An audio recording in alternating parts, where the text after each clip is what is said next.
The opposition leader, I mean, he never had a hope, did he? Say again, I'm sorry. In Iran, the opposition leader who, you know, with the voting, he never had a chance, did he?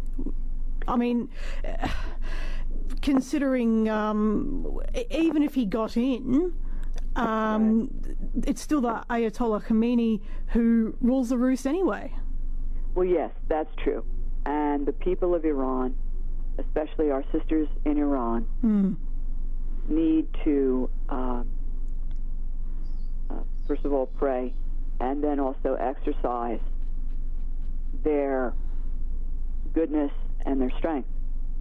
And I'm no fan. I do not like theocracies.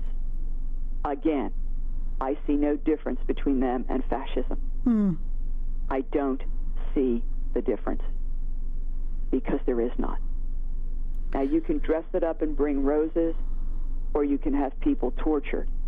It's still fascist. And another test that I always use is, I know that I'm in the presence of a fascist regime, regardless of what the window dressing says, by how they treat their women.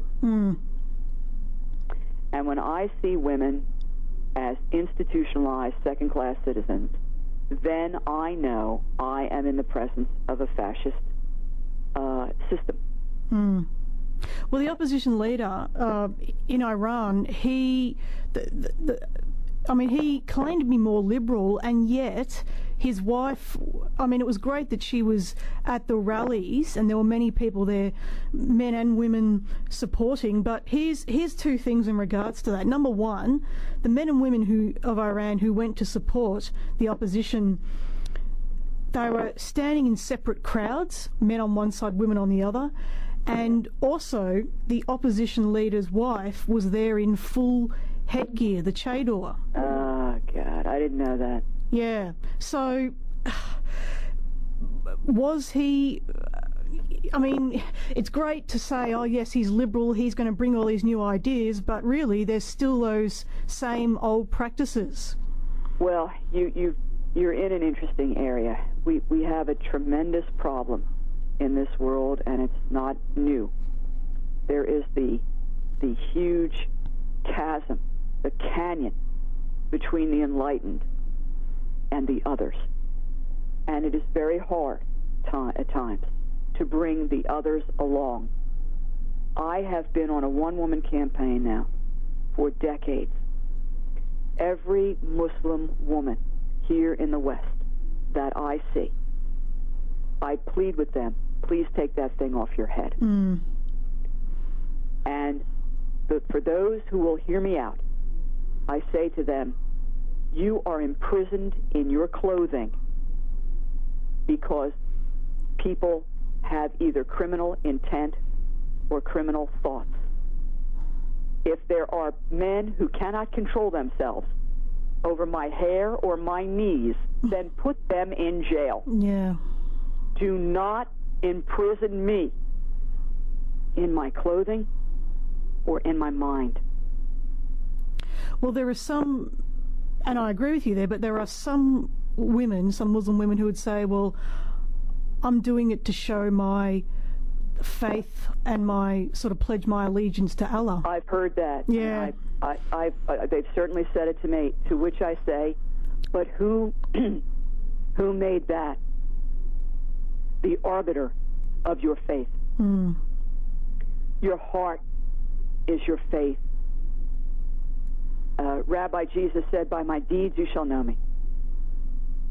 What you do, your actions show who you are.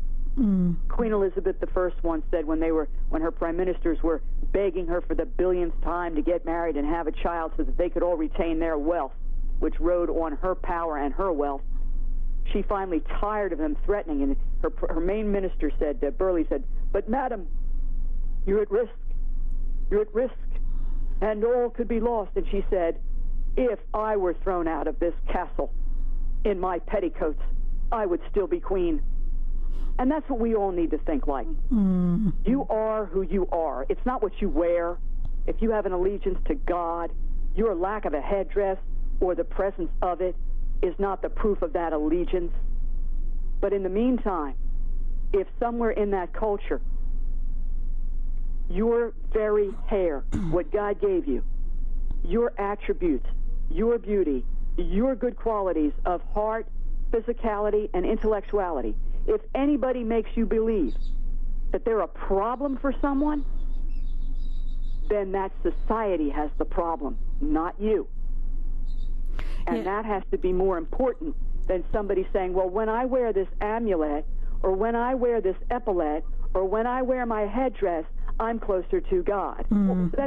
Oh, really? That's great. I'll go out and get an epaulet right now. Yeah, look, we might touch on that again. I want to take a quick break and then we'll come back and talk some more on that, because I think it's very interesting, and we'll also talk some more about North Korea.